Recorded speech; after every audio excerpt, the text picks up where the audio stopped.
Hi again, everyone, and welcome to another episode of the Full Pelt Music Podcast. I'm really delighted today that I'm going to get to chat with Himalayas ahead of the release of their new album, Bad Star. I've just been reviewing the album and it really is top notch, well worth a listen. So make sure as it comes out on the 25th, you check it out. Before we discuss the album with the band, though, it is the usual reminders from myself. If you would, please do follow Full Pelt on social media. We're on Facebook at Full Pelt and on X and Instagram at Full Pelt Music. Finally, if you would, please do hit that like button, hit that subscribe button, wherever you're watching or listening. But right now, it's time to chat with the band. So let's go.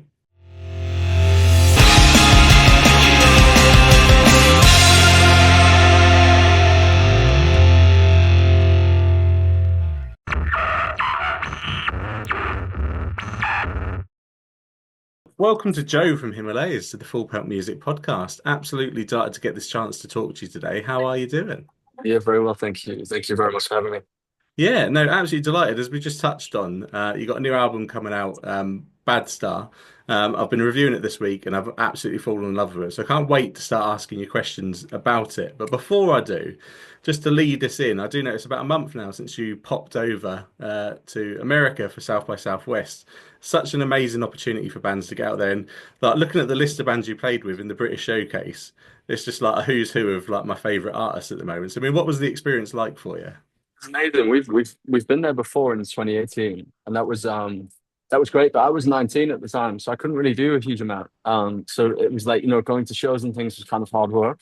So it was kind of at that point, yeah, it was a bit of a struggle. This time I could go to any show and see quite a few bands. So that was really helpful. I think making the most of it this time, being able to know what we're doing as well.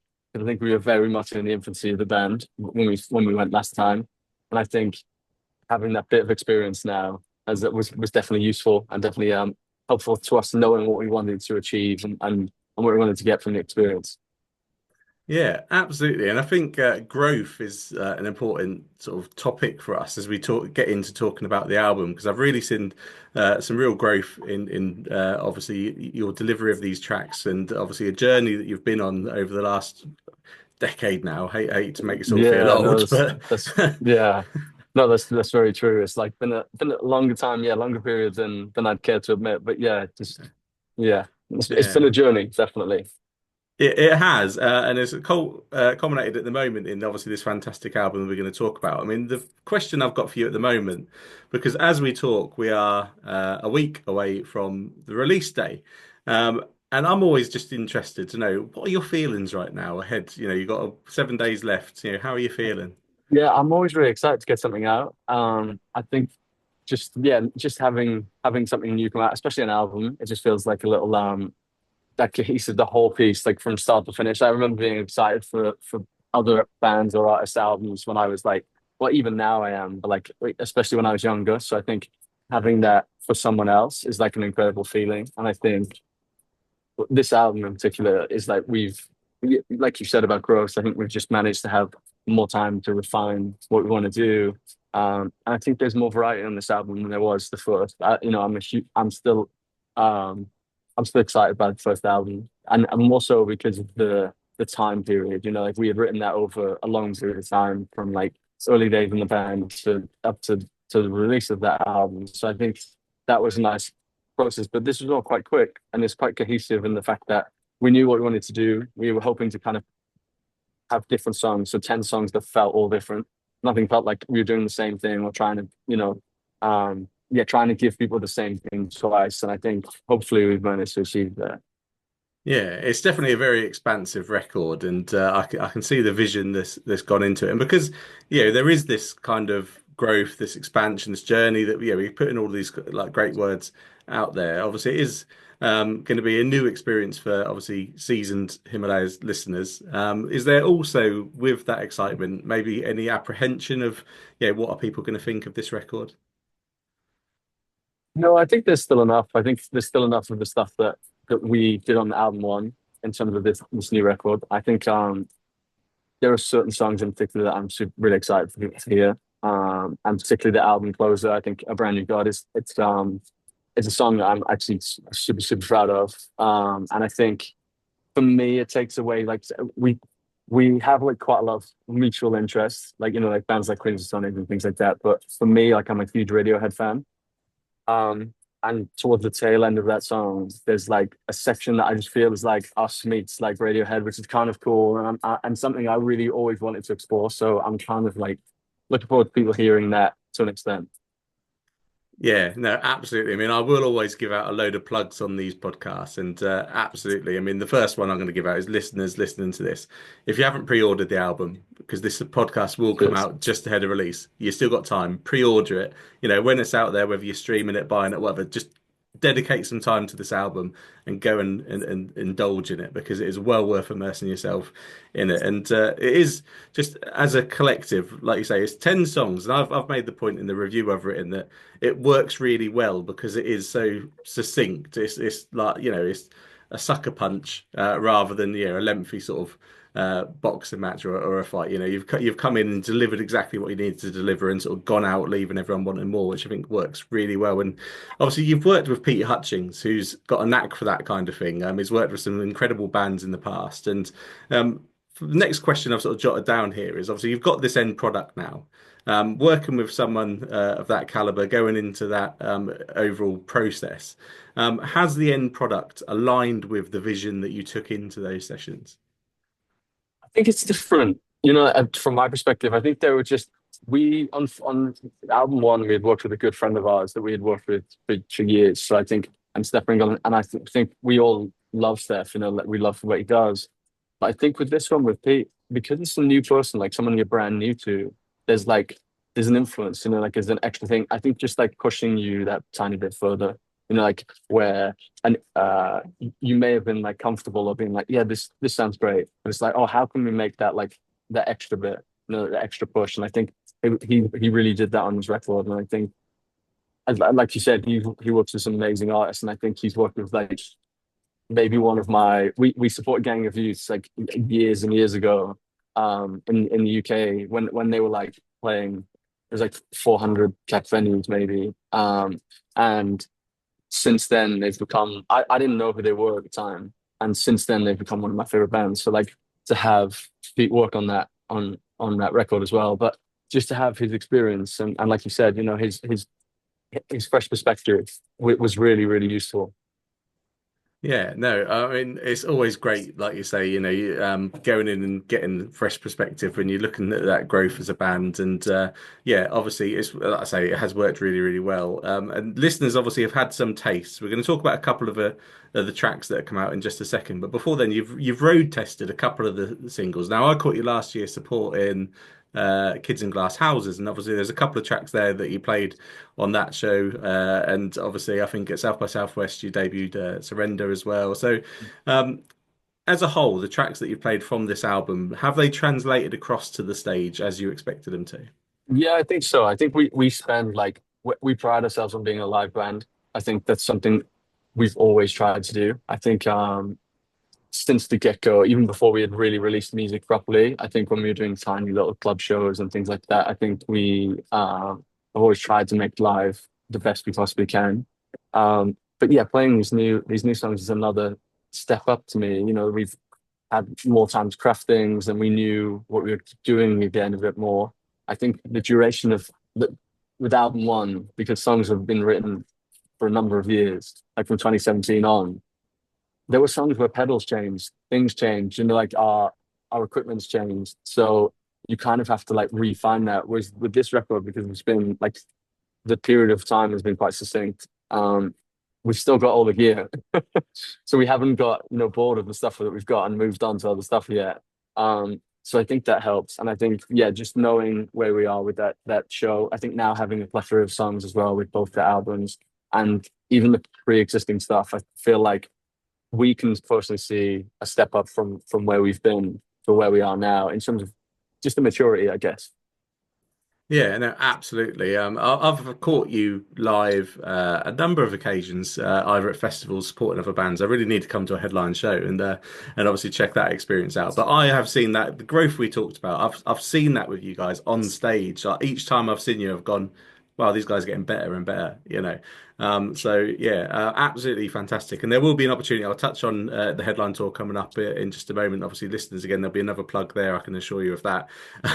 But before we get to that, there's two tracks I'm going to focus in on just to put a spotlight on. And the first one is Nothing Higher. And I've chosen that track because our fans or followers voted for that to be our single of the week a couple of months back now. So obviously, wanted to focus on that. And the question simply is, what can you tell us about that song here? What's it about? How did it come together?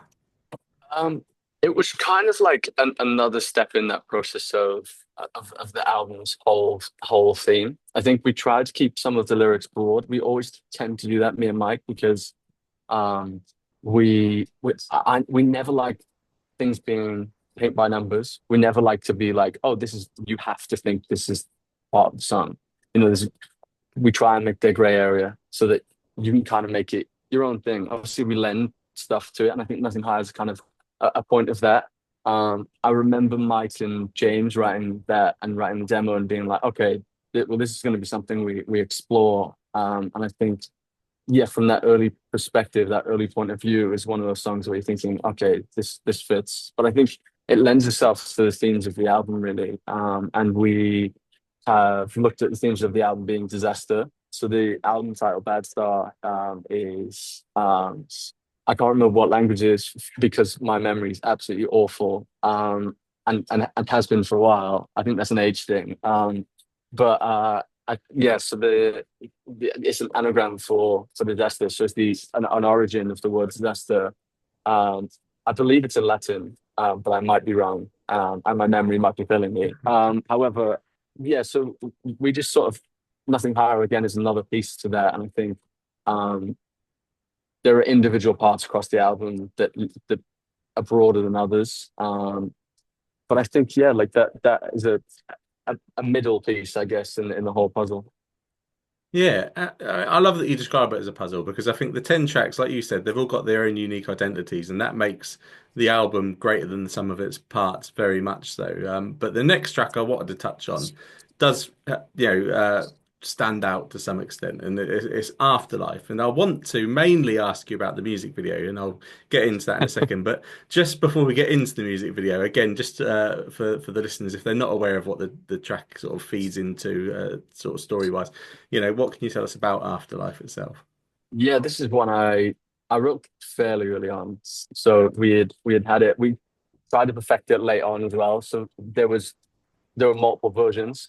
When I did the demo as well, there were sounds. So there's like a rim hit, like on like from the snare, which is I'd got on the demo that actually makes the end track. So in that middle eight section, it's just taken from the demo. So we didn't re-record any of that bit as part of the drums. Like we just kind of which is kind of cool.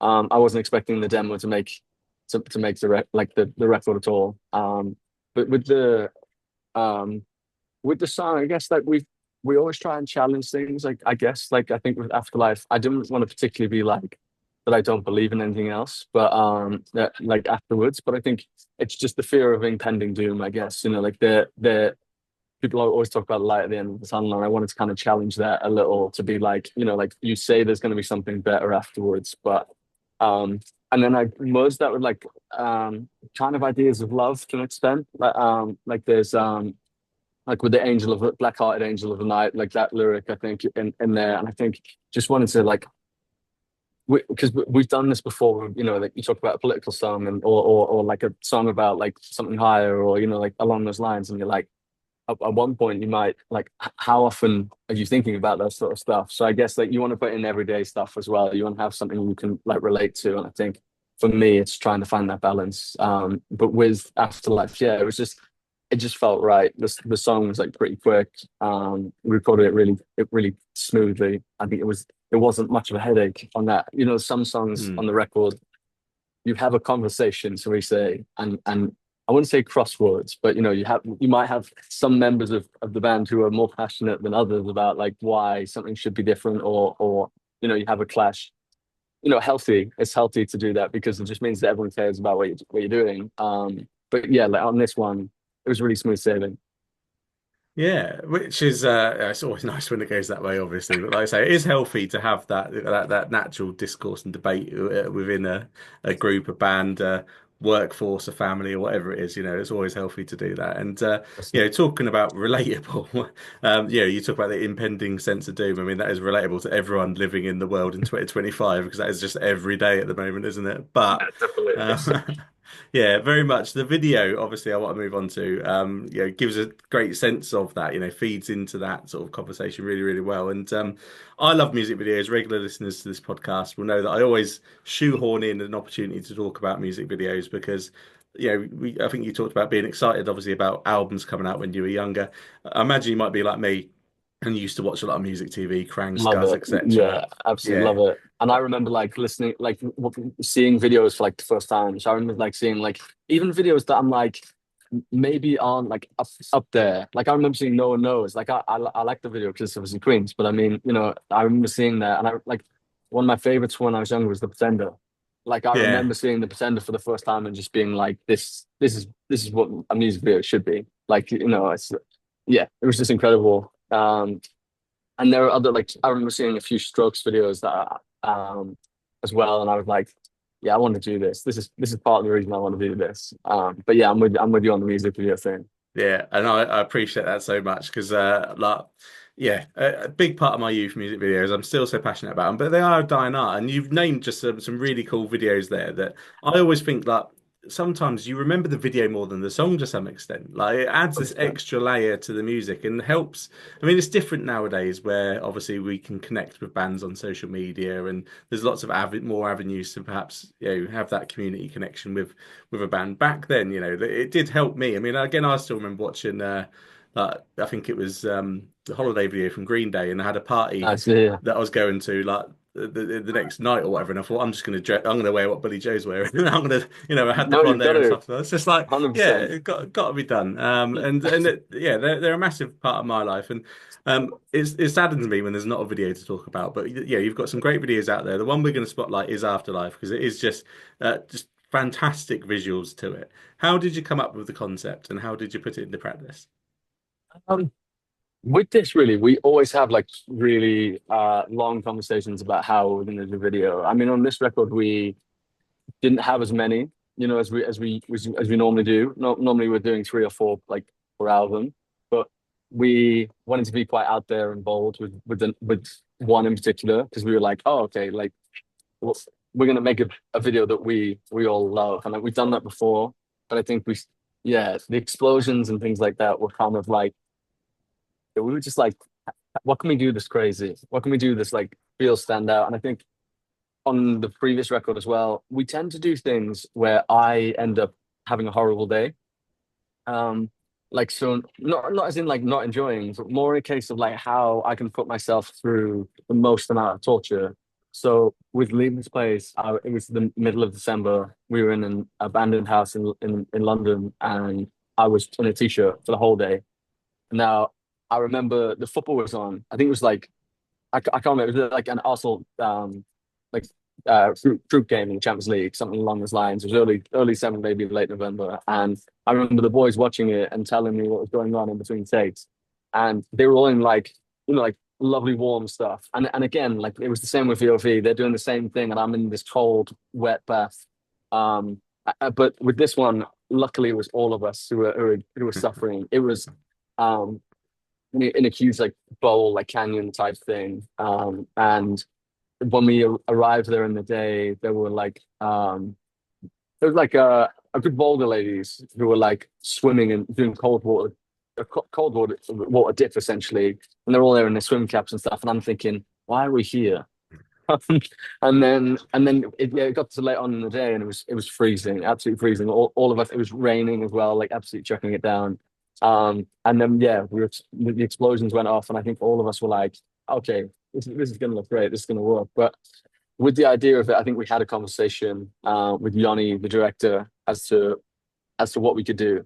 Um, Initially, we had talked about yeah, like doing something out there, doing something that instantaneously hits as soon as the visual starts. And I think we want to we weren't overly focused on storyline. I think the asteroid that we had um, was using a drone. So we use like film crew essentially. You know, people who are working on things like Mission Impossible and other huge films like that. There was like a few people who had worked on Avengers and other Marvel films, and it was kind of like, okay, well, these are the people who work on these kind of projects, which is incredible. And they were all amazing. Like everyone was so brilliant. And yeah, we wouldn't have been able to do half this video without them. Yeah, now you got to rely on these people, and obviously, yeah, it's come out so well. Again, plug again for the listeners is to go click in the link in the bio, go and watch the video, put it on the TV. You can do that with YouTube, obviously these days. It is well worth checking out, and I'm glad as well because it is always the singer normally that gets dicked with all of the difficult like conditions and tasks, and having to do the awkward things. 100%. So I'm glad you got everyone else involved this Yeah, no, I time. am as well. I would say I'd make it a theme, but after that video, I don't think that any of them would be super keen to do something like that again.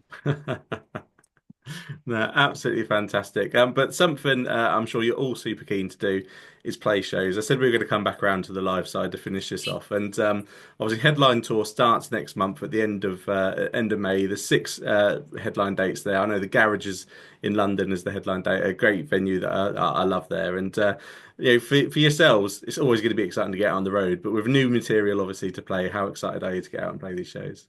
Yeah, I'm super excited. There are venues that I've wanted to play since we started the band, like King Tut's in Glasgow. I remember being like when we first started the band, being like, love to play there, absolutely love to play there. And we've played the Garage before, and not as a headline show. I can't remember when that was.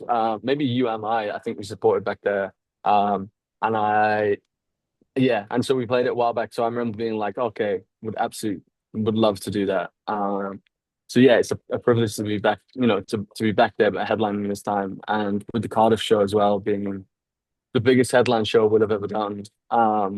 So yeah, we're all super excited. I mean, the capacity on that is like, I think it's like in the 800 to 1,000, something along those lines. So I mean, to be doing that is it feels like a moment for us, considering where we started and playing to.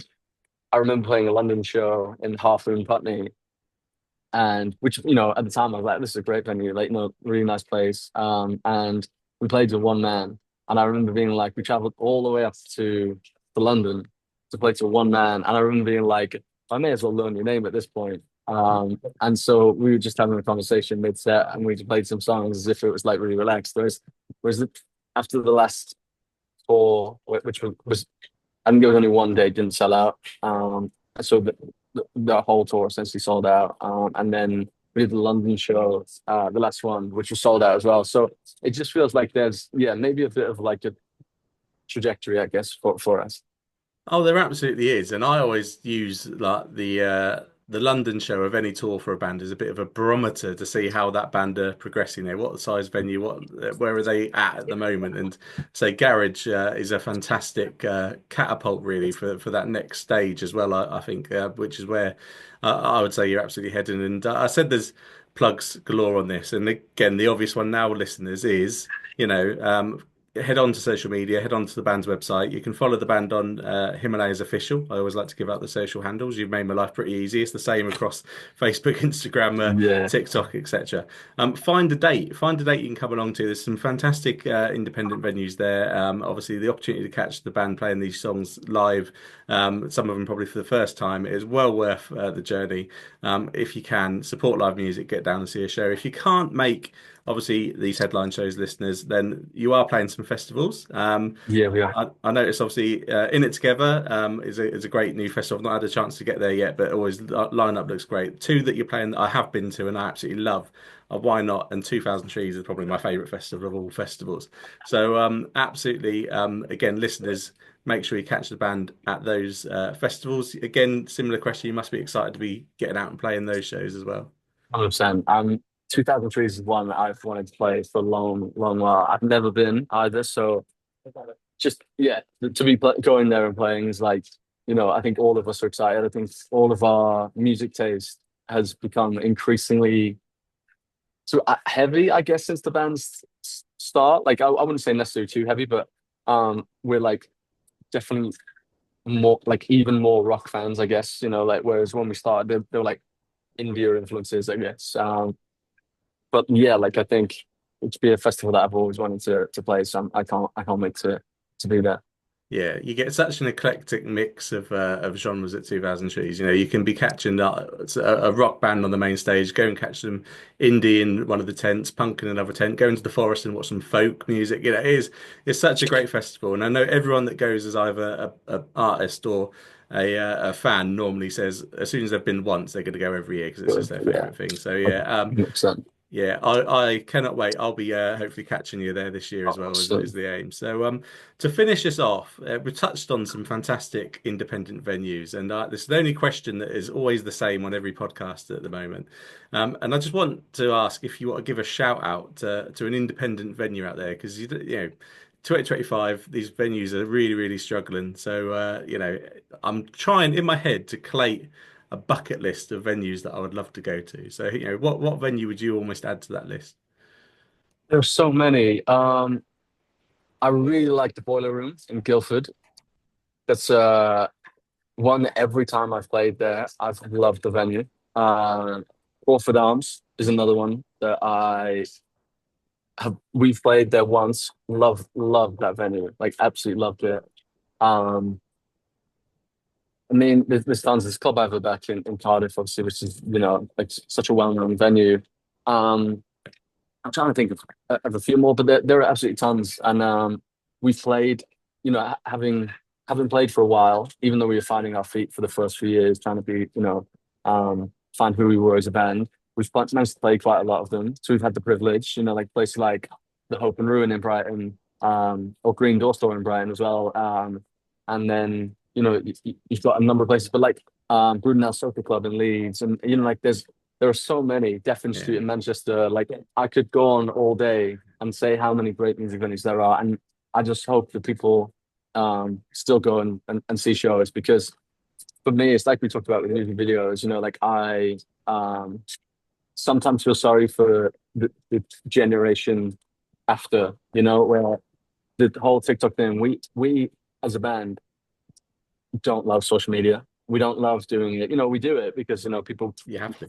to have like exactly, but like we like we didn't sign up to be influencers, but equally we love like magazines. Like we still buy Kerrang and stuff, and things like that, and we love music videos and music channels like that. And the same with venues. The venues are a big one for us. Like all of us like just love independent venues, love going to see a small show, because for me, like a band figuring out who they are, like we've done that. Like we did spent years playing shows and being like, how do we want to how do we want to do this? How do we, are we going to try something where it doesn't matter? Like you play a small show and where like there's 40, 50 people maybe, and you try something out.